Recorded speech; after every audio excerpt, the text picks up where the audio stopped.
Over to you, Nitin. Thank you, Rahul. Radhe Radhe.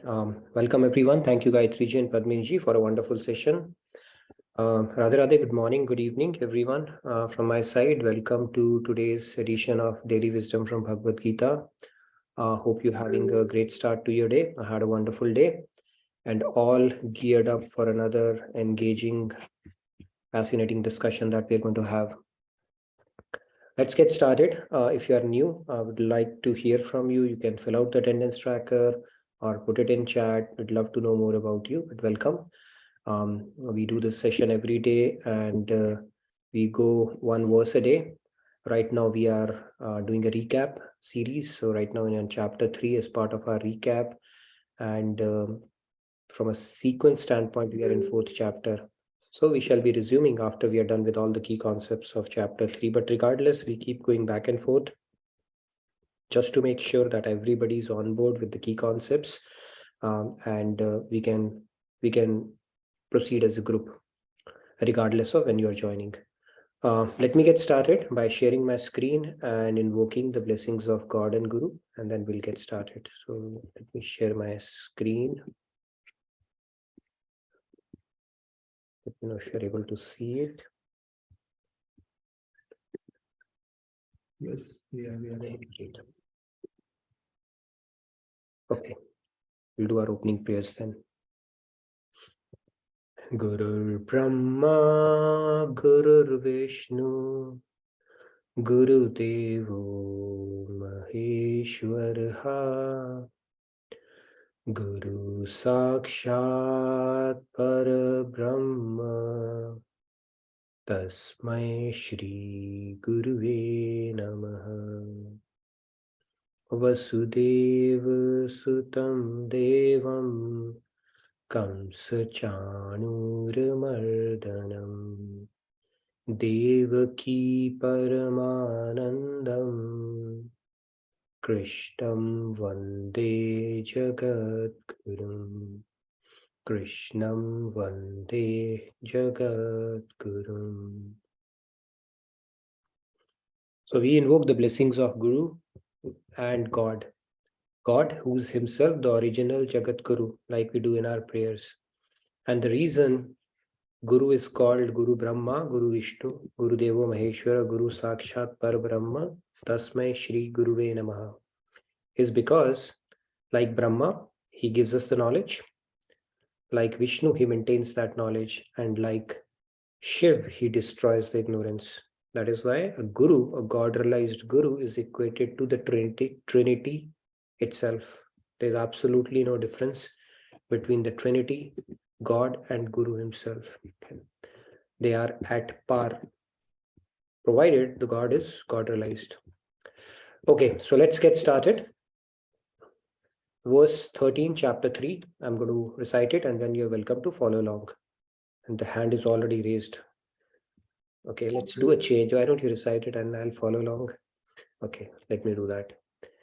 Yagya Shishtashena Santo Muchyante Sarva Kilbishahe Bhunjate Te Twagham Papa Ye Pachantyatma Karanat.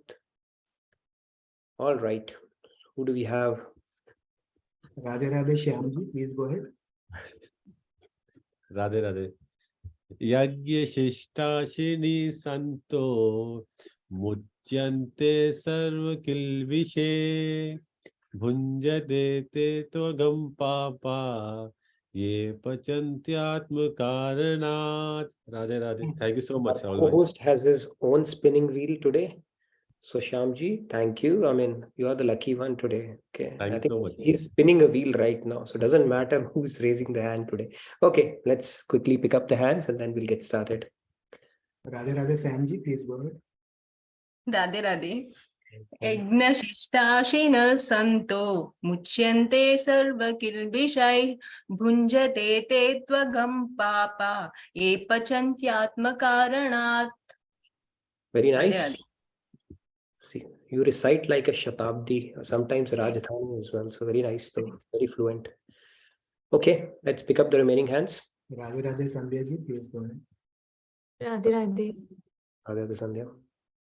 Yagya Shishtashinah Santo Muchyante Sarva Kilvishay Bhunjate Te Tvagam Papa Ye Pachantyatma Karanat.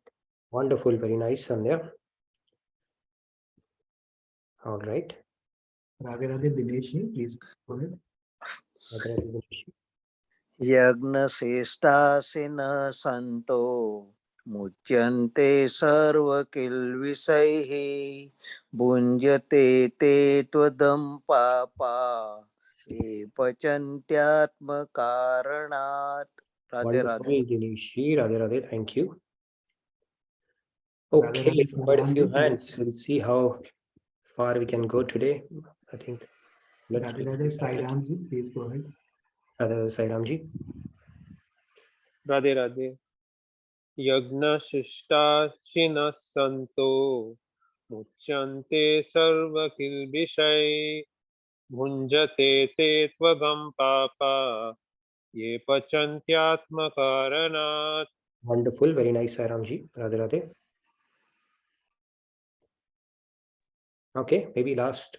How many hands I see? Okay, we can cover all if we can do it quickly. Let's freeze the number of hands now. Radhe Radhe Aparna ji, please go ahead. Radhe Radhe Panda ji. Hello, Yes, Radhe Radhe.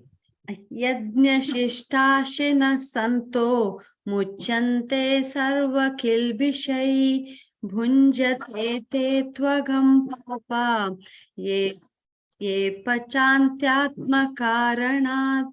Very nice, Aparna ji. So I would encourage and recommend all of you to recite that shloka at your own place. These words are not ordinary words. They came out of the mouth of God himself 5,000 years back. And just trying to recite it with faith and devotion can work wonders for us. That is how powerful these shlokas are. So take an opportunity to recite it as many times as you possibly can during the course of these recitations.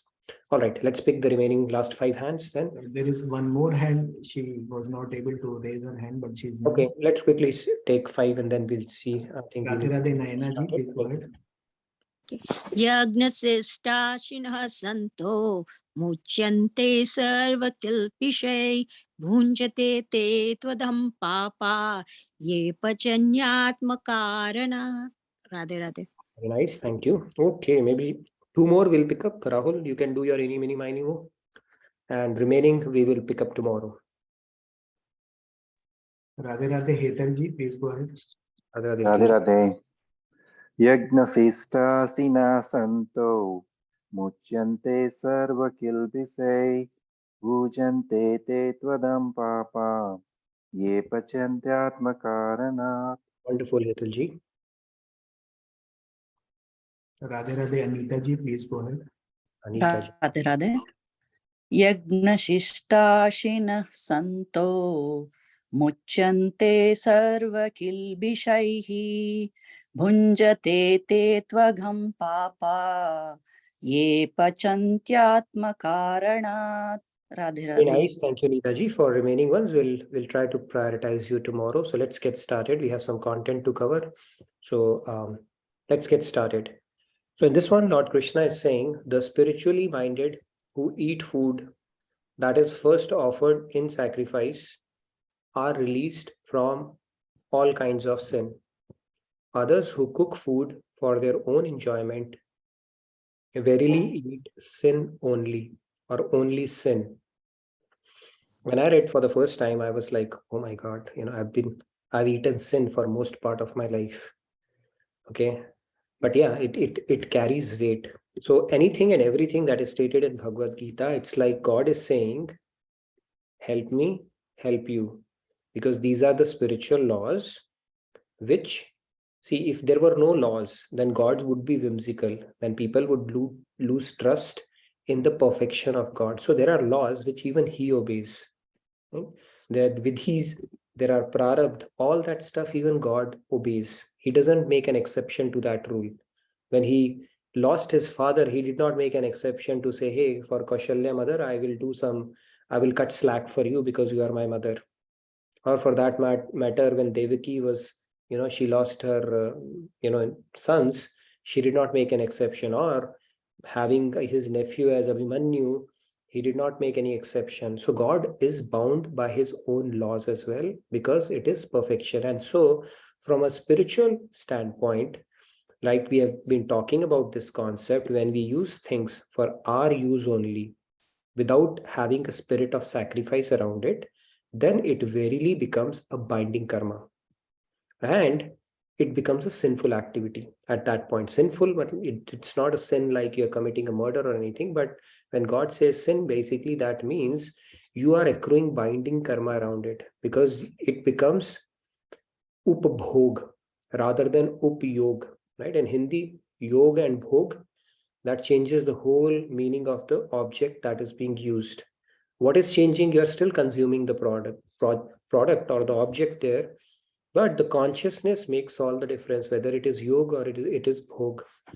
Similarly, if you are cooking food with the intention of sinking your teeth into it because you can derive that pleasure out of it, God is saying, do it with a spirit of sacrifice as well. Okay. And when you do that, that food itself is going to become uplifting for your consciousness. Otherwise, it will bind you even further. We'll see why. There's a reason for that as well. Let's look at that. So this is what we're going to talk about. So when Brahmaji created us, he gave us two stomachs.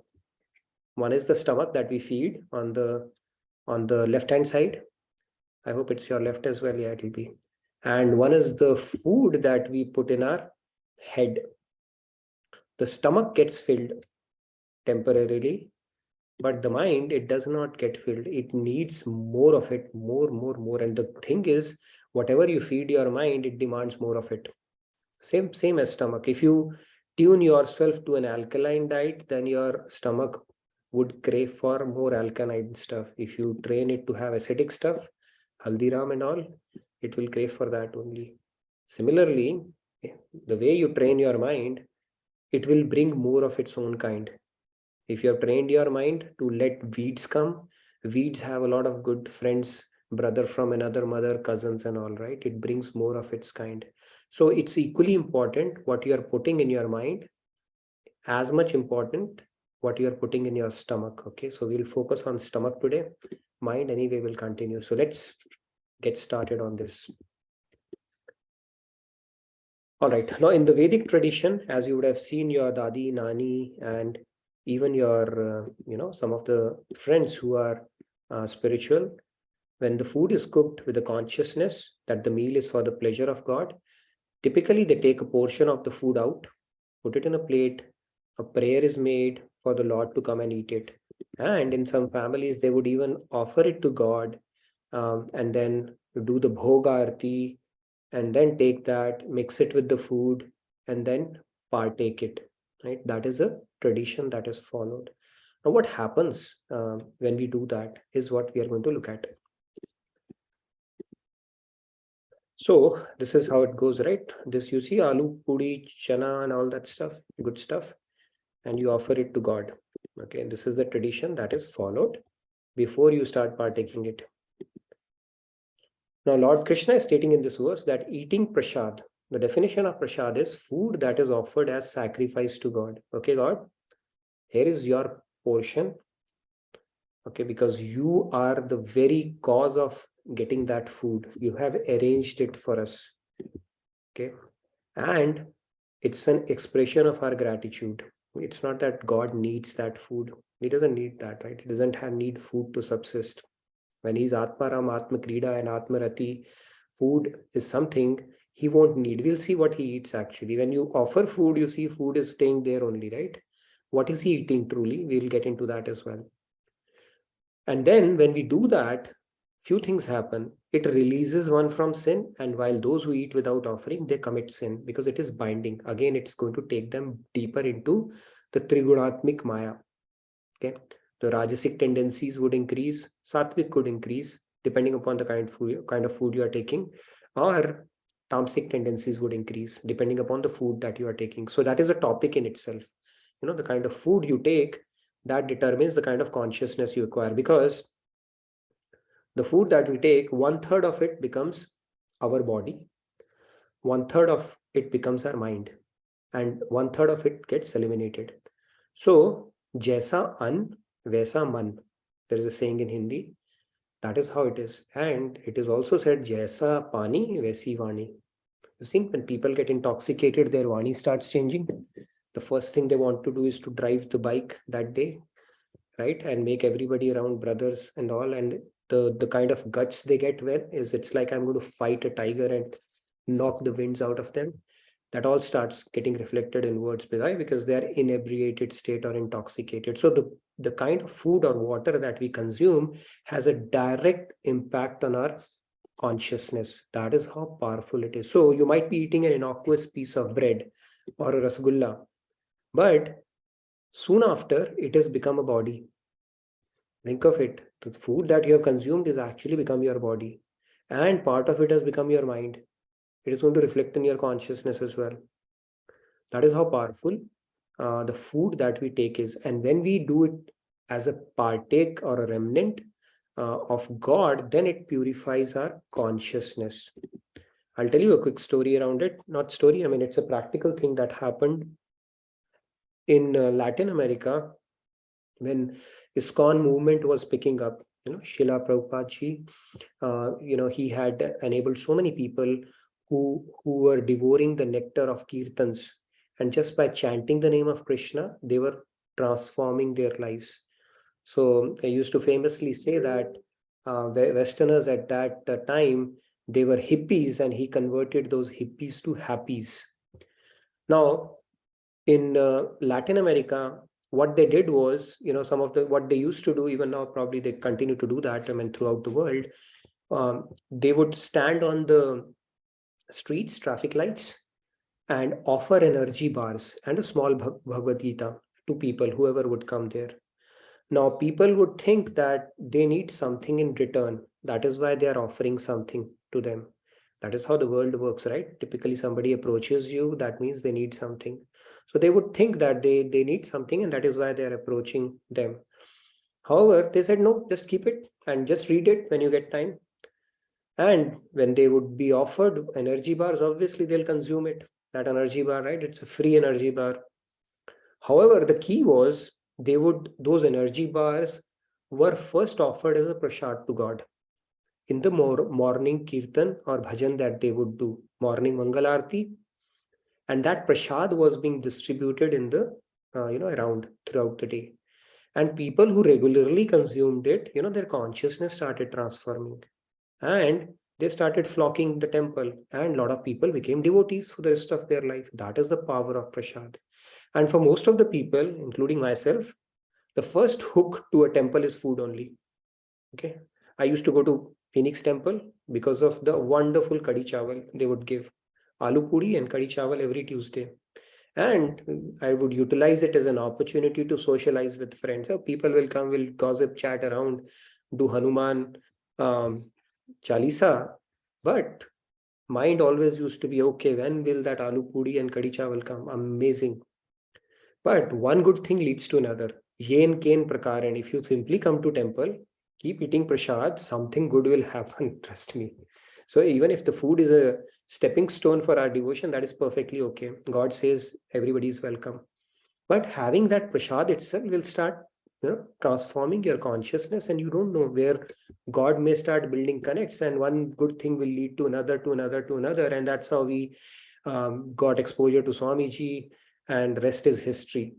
Okay, so that is how it happened. So the power of prasad is very strong. If you go to temple only for food, keep going. You never know, one day what will click and can transform your life. Okay. Now the key is the food has to be offered to God. Now after the offering, the food in the plate is considered a prasad, a grace of God. All the food in the plate and the pots is then accepted as God's grace and eaten in that consciousness. Even in our temple, if you look at it, when the arti happens, the food bhog happens, it is offered to God, and then that food is served. It is mixed with the food for all the devotees. So the Mahaprasad that happens here every week after the awesome arti that we have here at Arkiti is prasad. It becomes prasad. It is no longer a food at that point. And if you simply keep on eating prasad, it is bound to transform your consciousness. That is how powerful it is. So keep eating food wherever you are eating, in your nearest temple, good things will happen. Okay. Now, even in other religious traditions, if you look at it, similar customs are there. Christianity has a sacrament of the Eucharist, bread and wine are consecrated and all that stuff. Basically, there is a tradition around it. It's not limited to, Sanatan Dharam alone. So even if you go to Sikhism, Langar Pratha is there, right? The Nishkam Seva, their buzzword is Nishkam Seva only. And people can transform and uplift their life by just doing Nishkam Seva. And in Seva, the more menial a duty is, the more uplifting and purifying it becomes. Menial means we may think the Seva has to have some kind of a, convenient or not, but if when you wash utensils, when you sweep the floor, when you line up the shoes in order, these sevas are extremely purifying. Okay, so we should seek out opportunities to do these kind of sevas in religious congregations as opposed to just chilling out and enjoying ourselves. Okay, that is the power of seva.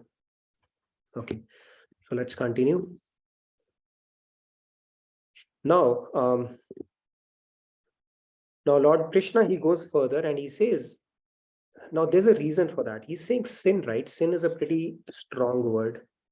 What would give us, basically, why would it be sinful? Because, let me put the next one as well. If you look at this act of cooking itself, it is not bereft of sin. When we do anything, and for that matter, even when we are talking, we are killing a lot of bacteria, microorganisms in the process. Okay, and same thing happens in the process of cooking as well. So when we cook, we are actually killing and destroying life. And then if we simply do it for our pleasure, that is why we incur sin. But when we look upon our body as a property of God and a food as a means of sustaining it so that we can do more seva and devotion, then it becomes prasad and we are absolved of that sin. So we partake it, permitted food, we'll take into the permitted food as well by His grace, with the intention it will nourish the body, and that sentiment which is consecrated to the divine, then it becomes prasad and that food is no longer sinful. There's this activity of, see, in this world, no act is bereft of sin. Walking, talking, cooking, everything that we do, some level of sin is incurred in each one of these activities. And that is why our scriptures have given us a provision, 10% provision. Ek dasham is actually a tax of paying, because what the kind of sins we end up committing because of the occupational hazard of being human beings. When you walk, you will kill ants. You're not doing it intentionally. When you talk, you are killing microorganisms. When we cook, we are killing so many microorganisms there as well. So 10% is a tax of justifying our existence on this earth. Real charity begins after that. And Maharaji Swamiji says the actual charity is percentage based. So when the advanced stage comes, you become nirashrit. You leave everything to God, right? He'll take care of her. I mean, we are far away from that, but it's going to be a journey, but that is the advanced stage. But the point is, 10% bare minimum is there to absolve all ourselves of all the sins that we end up committing, knowingly or unknowingly, just to sustain ourselves. Okay. So similarly, cooking is also, it incurs sin. Now the question comes, okay, we'll get into that question. Now violence is caused, as we can see, unknowingly to living entities in the process of cooking, because we use pestle, when we do this chutney, we make a lot of chutneys, right? Fire, grinding instruments, water pot, broom, all that stuff, then we become implicated in that offense. But when we offer it to God, then we are absolved of those sins. Okay, that is the reason, spiritual reason behind offering things to God. Yes, Prashantji, you had a question pretty around this. Now, what does God eat? We'll get into that. God also eats something. In fact, I'll tell you two things which are His staple food, not just one. Yes. Radhe Radhe. Thank you. In that particular explanation, I want to ask about the sacrifice that we offer as animals. So how is that justified according to that particular paragraph? So yes, you have jumped the gun on that. We are going to pick up that topic as continuation of this discussion tomorrow. Okay, where can we offer, the meat of basically to God or not, or non-vegetarian to God or not. Now, from a scriptural standpoint, I'll briefly touch upon it, not get into the details today because it's a topic in itself that we are going to touch upon tomorrow. In our scriptural standpoint, if you look at when Buddha came, the sacrificial pratha or the ritual actually started getting picked up big time, and it was misused by the Brahmanwad. Supposedly at that time, Brahmins, they became the go-to people for society to go to God, like middlemen, and they started misusing it. And the sacrificial ritual was so prevalent that Brahma said, forget about Vedas. Having said that, the scriptures do have a provision for the animal sacrifice under specific conditions. So if you look at it, when somebody slaughters a lamb, okay, first of all, there are a lot of things that have to fall in place for that to happen. Okay, there are particular injunctions around that. That person takes an oath, masah, when he says that. That means when I become a lamb, you are going to return the favor, because it is said that lamb immediately gets human birth. But it's not, it's very sophisticated, in our scriptures, under what situation, circumstance, oath, the kind of person. So a lot of karam kand is involved around that. So there are provisions. Having said that, people start misusing it, and if you do mindless slaughter, that is not recommended. Ahimsa is not recommended at all in our scriptures. And whether we can offer that to God as a prasad is a topic in itself that we are going to touch upon tomorrow. I'll briefly touch upon it today, but more details tomorrow on that. Okay. Thank you. Maybe I jumped today. So no worries, that's fine. It is very much in syllabus. Okay, so we'll touch upon it tomorrow, because it is a important topic and a little sensitive topic as well, because people say that what goes in is not as important as to what comes out. So we will try to tackle it from a scriptural standpoint, what it truly means. Okay, continuing with we'll take so remaining questions later, Chandruji and Meenaji. So just hold off for a bit. What does God eat? Okay, now we'll look at it through a story. So story of Vidur's wife. Okay, I'm going to talk about story. So God eats a few things. Before I get into the story, first thing God eats is pride. Okay, his job is to person who thinks very highly of himself to take him down by eating his pride. And he loves humility, and people who think of themselves as deen heen, sadhan heen, nirashrit, he lifts them up. So pride is something God doesn't like. So that is the first thing he eats. But since it's the topic of food, within food also he eats something. And that is what we are going to talk about. Okay. He accepts something, and what that something is, let's look at it through a story. Vidur's wife. So Vidur, he was a brother of Dhritarashtra and Pandu, as we know. He was a Dasi Putra. By the way, he was a Yam avatar. Okay, he was cursed to be a Dasi Putra. Very Sakshat Yam, his avatar was Vidur. And then he was a son of a Dasi. So Vidur and his wife, they were great devotees of Lord Krishna. Okay, he was blessed with devotion. Now, one day what happened, Krishna, we know, right? He came, visited Hastinapur as a Shanti Doot, peace messenger. And that's where Duryodhan did not accept. And, he showed his Virat Roop to Duryodhan as well. And look at Duryodhan. He said he's some kind of a sorcerer, Harry Potter or something like that. And he said he's messing up with my mind. He did not believe. See, when our sanskars are not there, even if God descends in front of us, we'll say, what kind of jokery are you doing? I don't believe you. He actually saw Krishna's cosmic form and didn't believe. But anyways, regardless, I think Dhritarashtra got freaked out a little bit. And so to make up amends, he said, okay, why don't you come to my place and he invited Lord Krishna over for lunch with Chappan Bhog. Okay, too many vengeance he prepared and said, why don't you come over? Okay, let bygones be bygones, and you come over and we will have a nice meal together. Krishna rejected it. He said, people eat for two reasons. Either, when do we eat? Either we are hungry, he said, which I am not. And secondly, when you offer it with love. But he offered it from a position of pride. So Krishna said, thank you, thanks, but no thanks. Okay, like we do, right? When somebody makes us an offer, over a chat or something, you say thanks and no thanks. So he said the same to Duryodhan as well. Instead, he went to Vidur's house, and then let us see how things unfold. When he went there, Vidur had gone to the market because he knew he's going to come to our home. So he said, okay, let me get some, nice vegetables and stuff like that. So while he was away, Krishna quietly slipped into his house. And his wife was bathing. When she heard about the arrival of Lord Krishna, she was in Stabdhovastha. Right? In Narad Bhakti Darshan, one of the symptoms, Stabdhovastha, you become stabd. Stabd means you just lose sense of what is happening. And when we will reach that level of Bhav Bhakti, Bhakti, it is said, when you say Ra, you will go into Samadhi. You can't even say Dha. We keep on saying Radhe Radhe throughout, right? Because it's coming from our throat.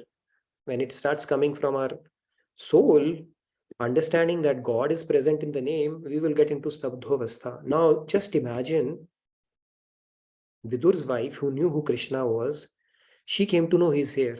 Okay, my God, God has come to my place. So in that excitement, she ran towards Lord Krishna, and she was not even aware she was not wearing anything at that point, okay, because she was taking bath. Now Krishna, he was astonished to see that love, that she was carrying. And he covered her with his own yellow shawl. He handed it over to her.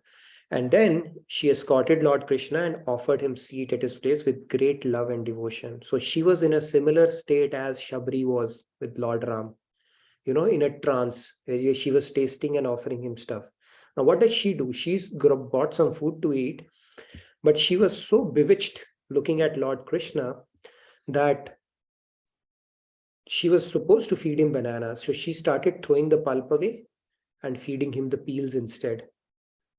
And Krishna, he kept on eating the peels, kept on eating the peels. Whatever she was offering, he kept on eating it. And without flinching at all. Same thing Lord Ram did as well. You remember? He did that with Shabari, and Lakshman was like, okay, what's going on here? So the point here is God is called Bhavagrahi. What does he eat? Not the food, but the bhav or the devotion behind it. So next time we do tung and offer God, okay, it's not a ritual.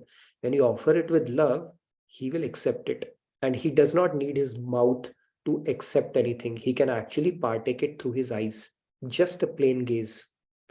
Because God's each sense can do the work of every other sense. He can hear through his eyes. He can see through his ears. He can walk without feet, and he can smell through his skin. Every sense can do the work of every other sense. So he doesn't have to eat like we do. Okay, but anyway, he was in an avatar form. So he actually got to the act of eating it. Something similar happened in Maharajji as well. When he went to somebody's house, that lady, she got so mesmerized that she cooked some halwa and put a salt in it. And he said, it's so yummy. And he just ate, kept on eating, finished it off. And a little bit of it was remaining. And then the lady said, okay, let me have it as a prasadi, because he had tasted it and, everything himself.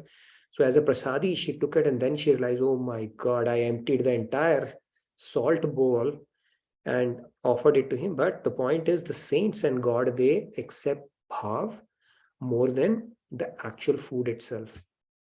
So when we offer it to God, when the key ingredient is bhav, not what you have cooked. Okay. Now Vidur came, and when Vidur came, he scolded his wife. He said, what kind of a behavior is it, right? And then he offered him pulp. He said, okay, you have offered him entire peels and now have pulp, okay, what you're supposed to have. And Lord Krishna says, you know what, no doubt what you're offering is good. It's sweet, but not as sweet what those peels, how sweet those peels were. So he found those peels sweeter than the pulp itself. That means God actually goes after the bhav, not the actual thing, completely different from how we go about in the world. So when we offer it to him with love, it becomes prasad, that point. And when we accept that, not to gratify our senses, but to maintain our body, nourish our body so that we can do more of his devotion and seva, then we are serving the purpose and not incurring any binding karma or sin. Okay, when we have that, that consciousness is also uplifted at that point. Okay, so that is the whole idea. Now let's look at it. Action. Is there anybody who does not do action? Bhagavad Gita say, nahi kaschit kshanamapi tishtati jatu karma. Nobody can remain without action even for a second. So is there anybody who can claim they can remain without action? No. So I'm going to put down a few things here, and if you think this is something that is not applicable to you, you can raise your hand. Chandraji and Meenaji, I know you have raised your hand for something else, so I'll not include you. Home. Is there anybody who doesn't have a home? Everybody has it, right? If right, homeless, internet is not available. So if you have internet, you have a home as well. Okay, so let me check that. Music. Is there anybody who doesn't listen to music or averse to music here? You can raise your hand, okay, if you don't agree. Yeah, good. Nobody's raising, so I get it. Travel. Is there anybody who doesn't love to travel or hasn't traveled ever? Nobody has raised, right? Co-host, please keep an eye out, okay, if I miss out. Okay. Water. Anybody who doesn't like to drink water, hasn't drunk water ever? Okay. Okay, good. Food. But of course, right, we all need food. So all these are things that we all are habituated to having, doing, or having an exposure on a day-to-day life, right? Whether it's doing some action, which we do, living in a home, listening to music, doing a travel, drinking water, eating food, all that stuff, right? Now let's see. If you, what happens now? Mix bhakti with it. What happens? Action becomes, anybody? Now it's a test on your tattva gyan. What does action become if you mix bhakti with it? Anybody? Radhe Sandhya ji. Yes, Sandhya. Karm Yog, Akarm. Yeah, when you mix bhakti, it'll become karma, yoga, or seva also. Right? I would club seva along with karma yoga, because if you're doing it in proper consciousness, it becomes karma yoga. Technically, there's no difference. But if you are doing seva with a messed up mind, then you are forfeiting that opportunity. It is still better than doing a regular karma, but that opportunity of karma yoga is forfeited, right? Home, you mix bhakti with it, what does it become? It becomes just like a temple, right? Then you mix bhakti with music, what does it become? Anybody? See, you could be listening to a Bollywood music also, but then if you're dovetailing it towards Krishna or something related to God, then it becomes a means of anybody. I think so many hands are there, so maybe we can do any, mini, mini, or spin a wheel. Anybody you can pick, Rahul. Radhe Pragya ji. Radhe Radhe Ramji, Radhe Radhe Nitin. Radhe Radhe Pragya ji. Long time. Good to see, good to hear you. Yeah, good to attend your session. It becomes bhajan. Yes, very true. No, see, I call bhajan kirtan, okay? So it's all the same thing, like very true. So you can mix it with music also. These are the things. Yeah. Mix it with travel, it becomes tirath, pilgrimage. You mix it with water, it will become amrit or divine elixir, nectar, right? You mix it with food, we've already spoken about this topic, it becomes prasad, ambrosia. So the point here is anything and everything could actually be utilized to be dovetailed towards devotion. So the end game of Bhagavad Gita, if you look at it, is Sarveshu Kaleshu Mamanusmar Yuddhascha. That was the instruction from Bhagavad Gita from Lord Krishna to Arjun. Sarveshu Kaleshu. Right? We have spoken about this. Sarveshu Kaleshu means every moment. Now, moment is Truti. The smallest unit of time is Truti. And the biggest is Kalpa, one day of Brahma. Okay, so Truti means not even a small interruption in not thinking about me. That is the ideal state. And these are all the tools where we can actually dovetail anything and everything that we are doing, and just turn it towards God. Put some triggers for yourself so that anything and everything that you're doing, you're thinking about God, or having some kind of an ambition related to devotion or God. And these are some of the tools we can express, right? Prasad is the one that we are talking about today, the food aspect of it, because if you don't do that, it becomes sin. It is, you can extrapolate that concept to anything and everything in life. Because if you're doing anything as an upbhog without God consciousness, it is going to result into a binding karma. It is not becoming karam yoga. You are not multiplying your karma with zero. You are adding more ones to the existing zeros that you have, okay, in terms of binding karma. So every opportunity can actually be utilized to purify ourselves, to build the consciousness that Lord Krishna has been talking about repeatedly. Tesham satatan yuktanam sarveshu kaleshu ma manusmar, right? And basically the satat yuktanam, the ananyata, the the continuity, all that aspect that Lord Krishna is talking about, it is a journey. It's not a unit step function. And these are all enablers for us to actually march towards that continuity in a manner that is lasting, and then that you can retain.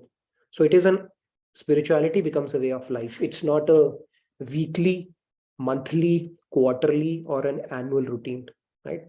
Our spirituality is limited to celebrating Diwali and Janmashtami alone, or it is limited to attending weekly satsang alone. It starts becoming a way of life where you start looking at, the God, start connecting things with God in whatever way you can. And when it starts becoming a way of life, then all of this stuff starts becoming a second nature. It took me a while to get to that practice. And at least with the food and water, I'm getting better. Whenever I do, that silent prayer comes to your mind. Even if you're not in front of God, offer it to God. There are two ways to do that. You can put it aside like our grandmothers would do, but I don't do that. You can do it, just silent gratitude, multiple ways. It's like God has accepted it and replenished it back, because you don't see it vanishing from your plate, right? So say, okay, he has accepted my bhav, gratitude, and then he has replenished it back. And then you have it, then it becomes prasad. So those small triggers, I think they go a long way in building that consciousness. Okay, now I can take a few questions based on what we have discussed. Any announcements that you want? So this is the power of bhakti that we are talking about.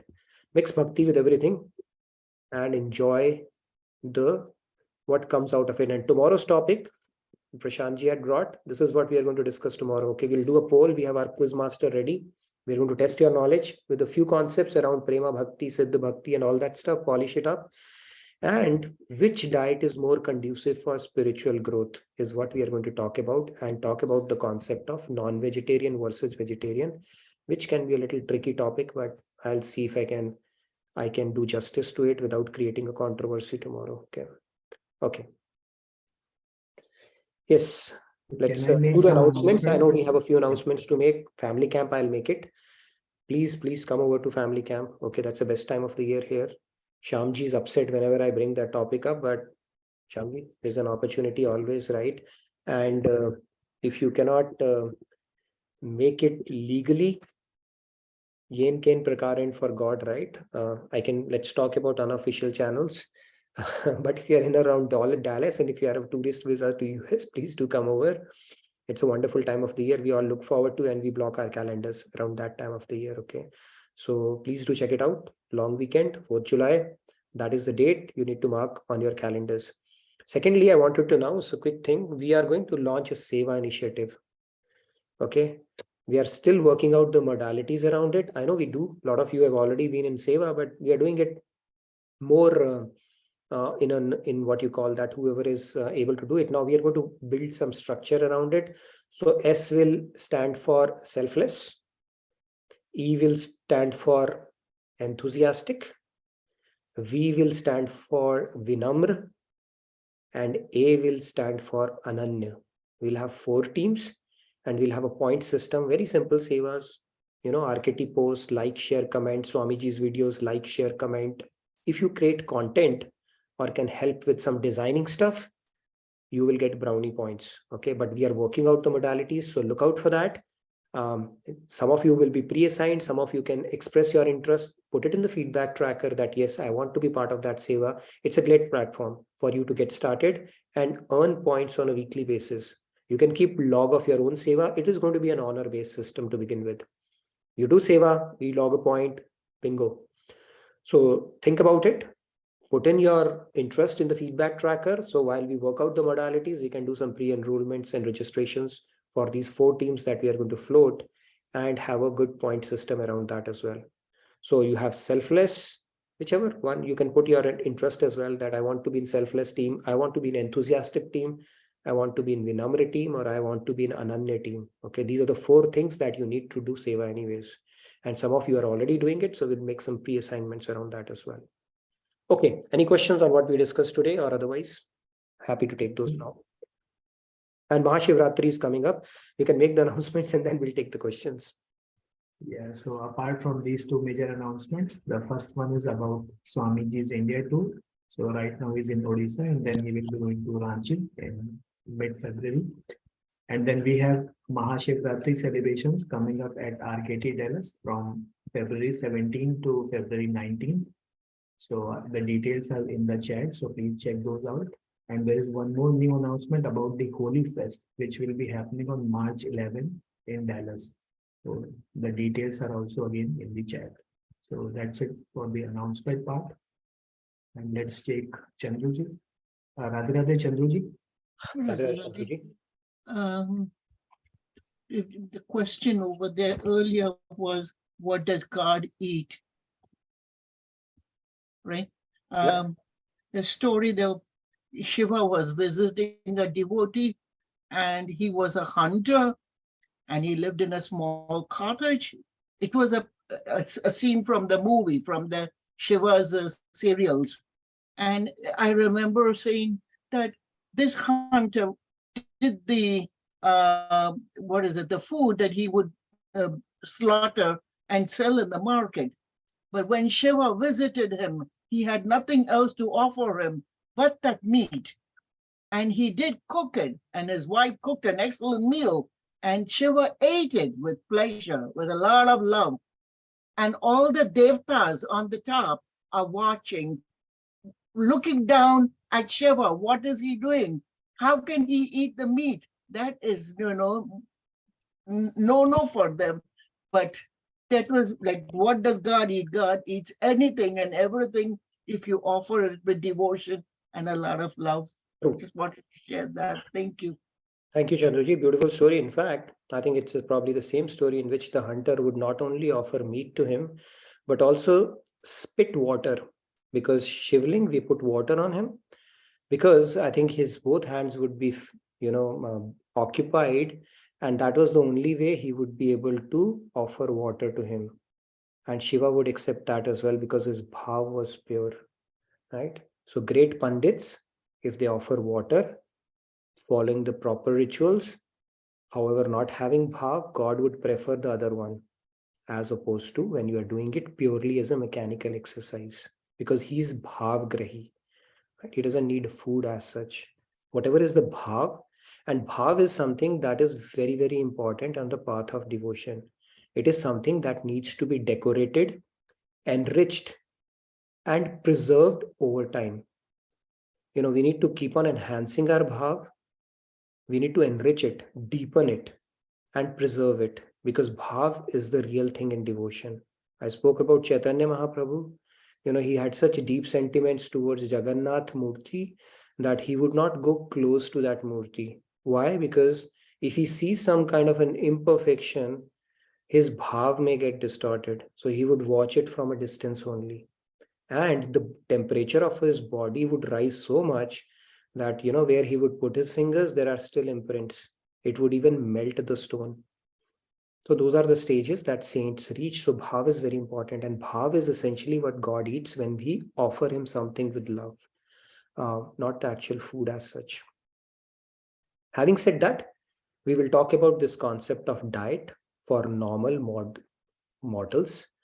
Which one is more conducive for spiritual growth and why? Okay, tomorrow.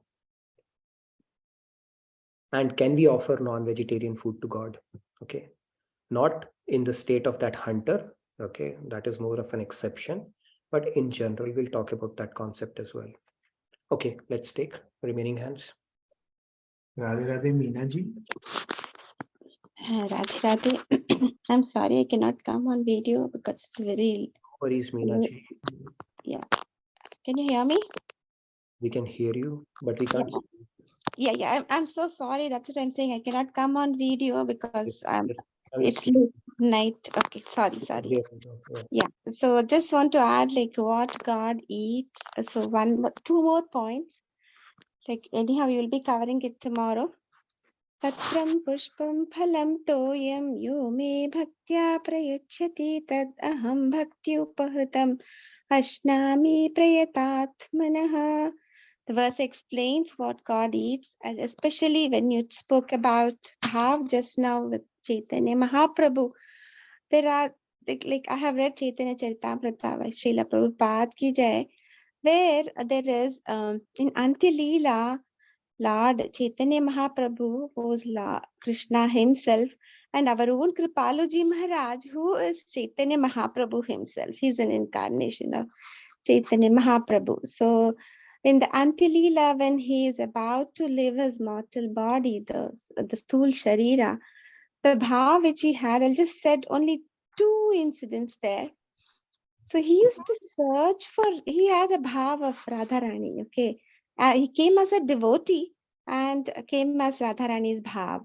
His Radharani was, he used to search in every tree, where is Krishna, where is Krishna? And his body used to become like Ashtavikara. He used to become like Ashtasatvik. Ashtasatvik, yeah, sorry. Like sometimes he used to become like a kurma, sometimes kurma, or sometimes he used to become like a big, like a Varaha Avatara.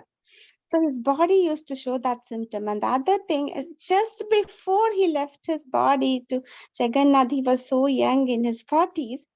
The way he was involved in his bhava, he used to rub his cheeks in the walls, and the blood used to ooze from his cheeks, and his disciples were like, what's going on with you? Are you mad? And that blood in his cheeks is not at all hurting him, but he was just thinking about the viraha which he had, from Radharani for Krishna.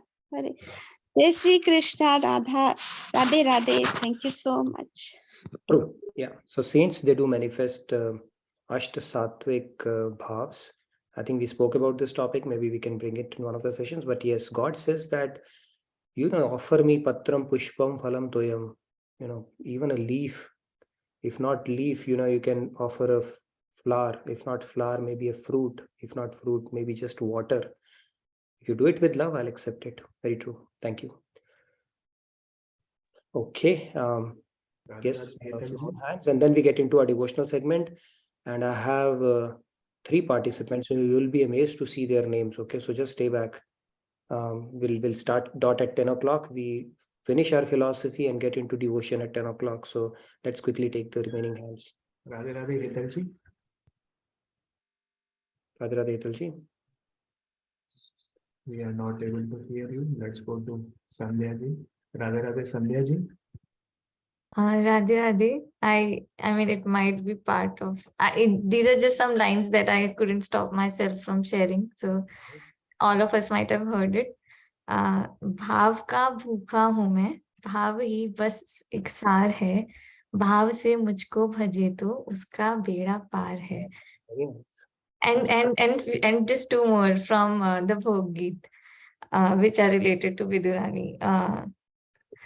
भाव भरा कीड़ी का छिलका, विदुरानी घर खायो रसिया, भावहीन दुर्योधन व्यंजन, नहीं टुक मन भायो रसिया.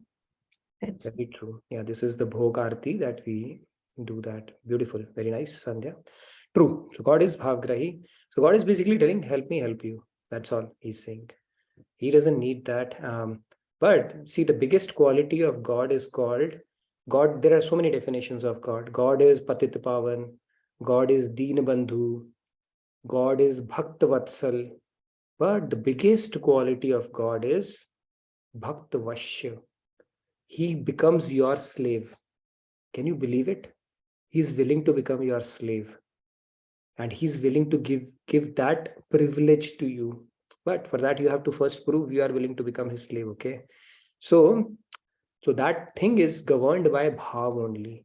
So love is a governing emotion. Even in this world, love removes this universe, right? Whether you look at any other species, mother-child relationship, how they nurture, take care of their kids. And even in this world, right? The whole Bollywood industry for a larger part of time was revolving around love only. We'll do a session on love, by the way, on Valentine's Day to put it in perspective. But love is a governing emotion, and God is no different. He said, you perfect your love, and then I will meet you as true love. Okay, so that is how, and then as true love, he will become enslaved to you. That is the power of love for God. And that can only be nurtured through bhav. These are only the stepping stone to achieve that perfect state where we start thinking about God all around. And he has to be at the top of the peck, not one amongst many. And he's pretty possessive around that, very perfectionist too. Okay, Samji, go ahead. Samji.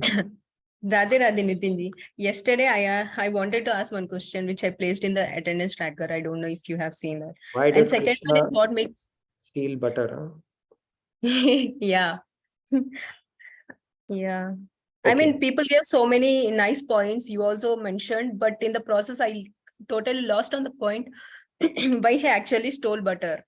Okay, I'll Why tell you actually the answer if it butter? is going to make you the greatest devotee ever after hearing. Otherwise, you won't give.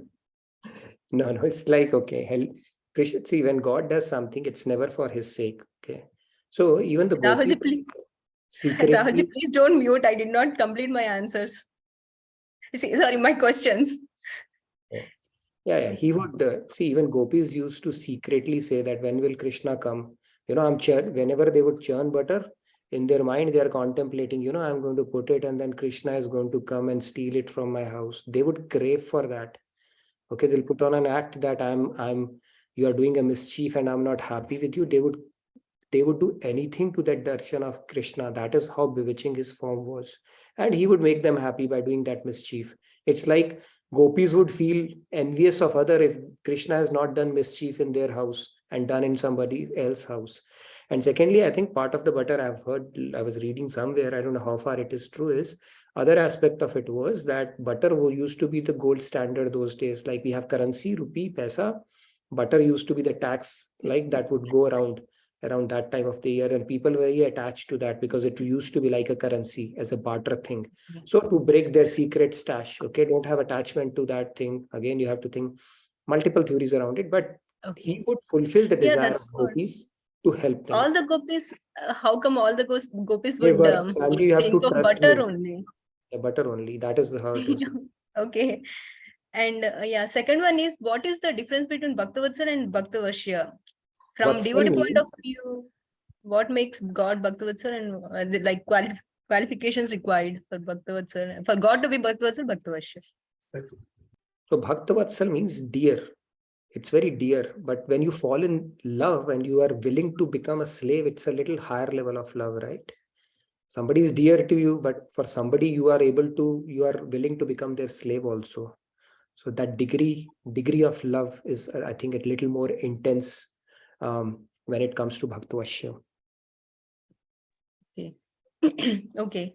Yeah, this point-based system, I thought of telling you to because the other team also, JK Academy team also has started, and I thought of telling, and it's going crazy. The team is going crazy with point-based system. It's going to any extent to drag people. The idea is to encourage. And you also have started that. Well, we'll do that. See, all the good things, basically, it has a viral effect, right? So we came up with this idea, 4 teams.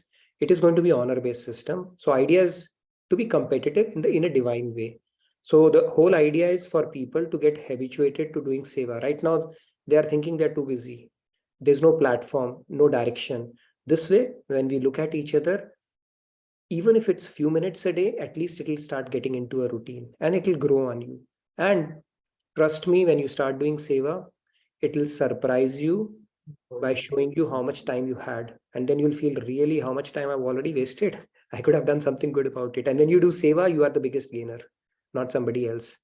So we'll do that. We will make it an honor-based system. And if you create content, you'll get brownie points that way, because it takes more effort, right? People who create content, but you can pick your stuff. You can go like, share, comment all the new videos that are coming up, look at some lecture, record it there, but start getting into a routine. It's a request. I'm telling you, your spiritual journey would take a different turn altogether when you start building seva into your routine, and we'll give you the platform for that. So we'll do that, and we'll make it competitive so that everybody can inspire everybody else along the way. We Great. have one Thank more you, Samji. And now, Samji, the promise back from you is you are going to break all the records in Bhakti, okay? Because all of your questions have been answered. Good. All right. We Yes. have more hand of Arunji. So should Yes, we one more, and then we move on to the devotion segment. Last question for the day. Radhe Radhe Arunji. Yes, Yeah, Arunji. yeah. Radhe Radhe. No, it's not a question. I just wanted to share my experience regarding today's topic. So I had attended a program from ISKCON recently, and there was a lot of emphasis on the Nevedyam, or the prasad aspect of it, which you covered today. So the thing is that, I mean, I have, so typically what happens is I just offer a fruit and I'm done for the rest of the day. I used to be like that. But now I think with a conscious effort, after a lot of the emphasis that was given in the program, what we do is that basically for every meal that we have, we offer it and then have it, except, when it has onion and garlic and stuff like that. And the thing is that the way they want, I mean, the way they try to explain, or the concept that they try to put in our head, right? So just imagine you have a kid in your house, right? I mean, if you have a kid in your house and you just eat all the meals yourself, you typically wouldn't do that. So if you think that out of God's mercy, he's there at your place, then you would treat him, I mean, and if you think of him as a kid or a small child, in that case, you would give whatever you're eating to the kid as well, right? Before you partake in it. So I think that was the concept that we consciously were trying to imbibe. And with that, now, at least since the last few weeks, every meal that I have, I give a portion. And I mean, even when I'm running to the office, if I'm making like a smoothie or a drink like that, right? I just offer the smoothie because it doesn't contain anything that I particularly can't offer. And after coming from the office as well, like, I try to offer some full makhana or whatever I'm having. Beautiful. So there are things like this that we can do. And at this point, even if we do it a little for those folks who are not able to get to the prem aspect of it, right? If you do it as a ritual or a sadhan bhakti type also, just like how you mentioned, right? Initially, you go to the temple just for the prasad, and then you slowly have it, and then maybe it builds on you over time. So it's not, and for those folks who cannot do it with love, it's totally fine to just do it as a ritual, but at least do it. So that's what my suggestion is, because this is what we have been doing after following the program. Wonderful. And it's just an experience I thought I'll share. Yeah. No, that's great. Actually, this is how you build. Start taking baby steps around it, and before you realize it, it has become part of your routine. And you will realize, Arun, that after a while, when you are going to have something, you'll get a knock from within. Hey, where's my portion? So it starts becoming part of your DNA. And that is such a beautiful thing, right? One part of it you've already reserved for God. Beautiful. Thank you for sharing that. Now we move to the devotional segment, and the names that you're going to see, you'll be amazed to see, okay, I have 3 enrollments today, and I'm going to spin the wheel and see whose name comes up, okay? So are you ready? I hope we do. And if you want to, let's see that. Oh my goodness, can we believe it? It's Urvi. All right, Urvi, over to you. We have done the Tattva part. Now it's all yours. And then I think second one, Himani, is there as well. But first one is no doubt whatsoever who's going to present today. So go ahead, Urvi. We have the full house waiting for you. I think some connection problem is there. I'm unable to unmute. Okay, we can wait. So, all right. So in the meantime, now I think her connection is. Are you sorted out, Urvi? No, I can't. All right. I think you made her laugh so much that her connection also. No, yesterday I couldn't. She had asked me specifically, and I couldn't get her in time. So let's see if she's able to join back quickly. Otherwise, we can start with Himani. I think we have two special treats lined up for you, so can't get any better. All right, Himani, let's get started. I think she's trying to get back, so please go ahead. Radhe Radhe Himani. Radhe Radhe. Okay, so I will sing मेरे तो आधार हैं राधा के चरणारविंद from I think Urvi is back if you want to take her. Urvi, are you ready? You can go first. You have time constraints, right? So yeah, go ahead. Sorry, actually, laptop's battery died. No worries. It's live. Okay, That's so live. Go ahead, Urvi. I wanted to sing Ore More Man. Okay, go ahead. Okay. Ore More Man, Shri Radhika Raman, Nishi Din Gun Gan Gai Ja, पल पल प्रेम बढ़ाई जा, छिन छिन लेह बढ़ाई जा,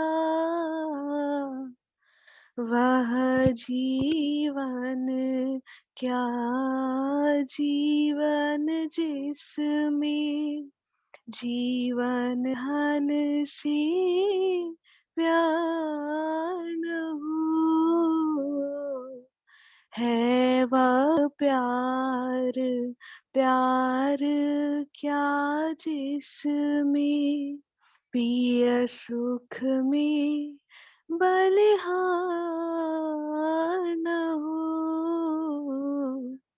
श्यामा श्याम मिलहित निद्रती, नैनन नीर बहाई जा,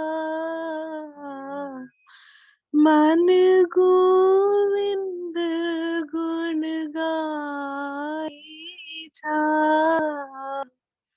पिय प्राणन प्यारी सुकुमारी, भानु दुलारी जान रे, चाकर बनी नित करत चाकरी, सुंदर श्याम सुजान रे, प्रेम कृपालु सुधा चाखन हित, राधे राधे गाई जा, मन गोविंद गुण गाई जा। Radhe Radhe, thank you. Very nice, Urvi. Loved it. It's one of my favorite bhajans. And I think the meter that you picked up was more classical, which is the first time I've heard it, but very beautiful. And I think you have memorized it by heart because beautiful bhajan. Loved it. Thank you so much. And I'm glad you could sing today and you didn't have a time constraint like you had yesterday. So very nice. Thank you so much for that. All right. We have Himani next. So thank you, Urvi. And we are ready for your next bhajan, okay? As soon as you are ready. Yes, Himani, over to you now. The floor is all yours. So I'm singing मेरे तो आधार हैं श्री राधा के चरणारविंद from Brajras Madhuri. मेरे तो आधार हैं श्री राधा के चरणारविंद, मेरे तो आधार हैं श्री राधा के चरणारविंद, राधा के चरणारविंद,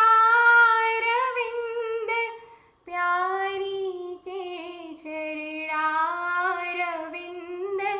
राधा के चरणारविंद,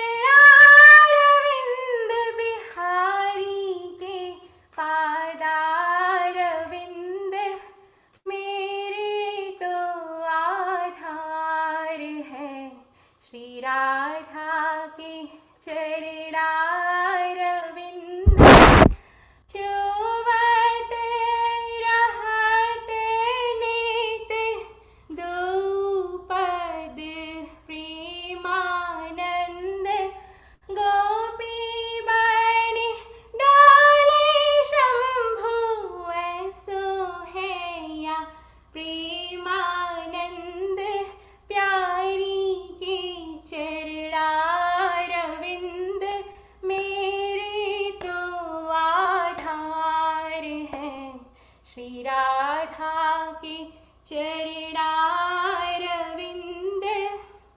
गोरे पद राधिका के नीले पद गोविंद गोरे पद राधिका के नीले पद गोविंद पाद पद्म को मिलिंद ऐसो है या प्रेमानंद मेरे तो आधार है श्री राधा के चरणारविंद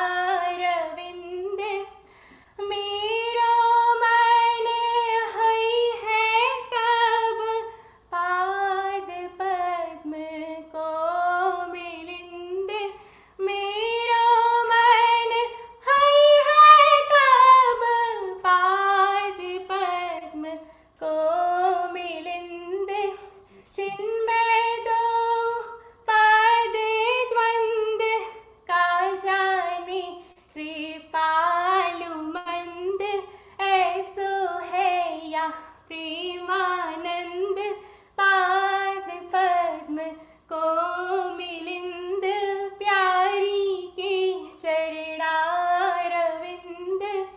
मेरे तो आधार है श्री राधा के चरणारविंद.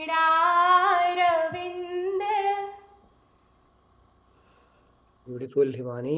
Very nice, mesmerizing. I say that, Tendulkar was born to play cricket, right? Roger Federer for tennis, Lionel Messi was soccer, and you have finally found your calling, okay? You should just sing bhajan, more bhajan, and bhajan every day. That's your seva now. And keep mesmerizing us. Beautiful. Loved it. Amazing. This is a good way to round off our session back to group Dhyan, okay? So Urvi and you were pretty amazing and loved it. That's all I can say. Anybody else who wants to say something? Shamji wants to, he's going to go gaga over your singing now, okay? So let's hear from him. Nitin भाई Radhe Radhe, thank you so much.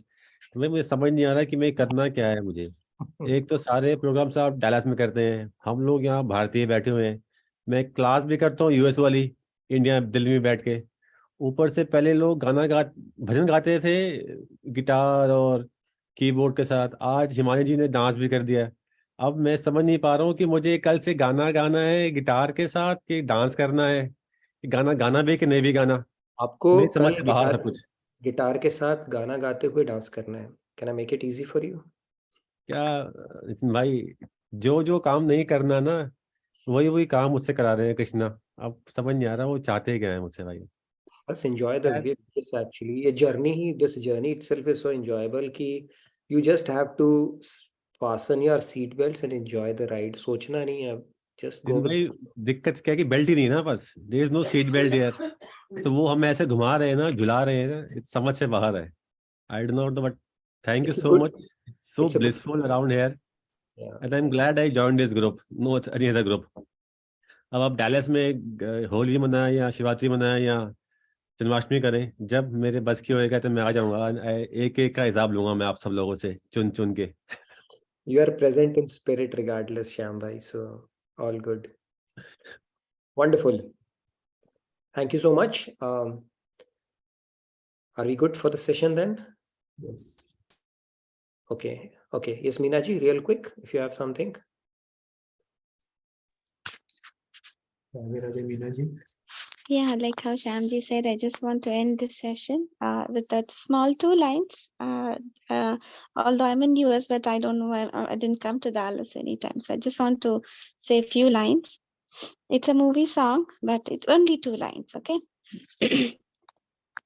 धीरे धीरे मचल दिले बेकरार कोई आता है यूं तड़प के न तड़पा मुझे बार बार कोई आता है धीरे धीरे मचल. Thank you so much. Radhe Radhe. Very nice, Meena ji. Thank you. Short and sweet. Beautiful. Great. As always, very engaging session, and thank you everybody for your enthusiastic participation. Look forward to seeing you tomorrow.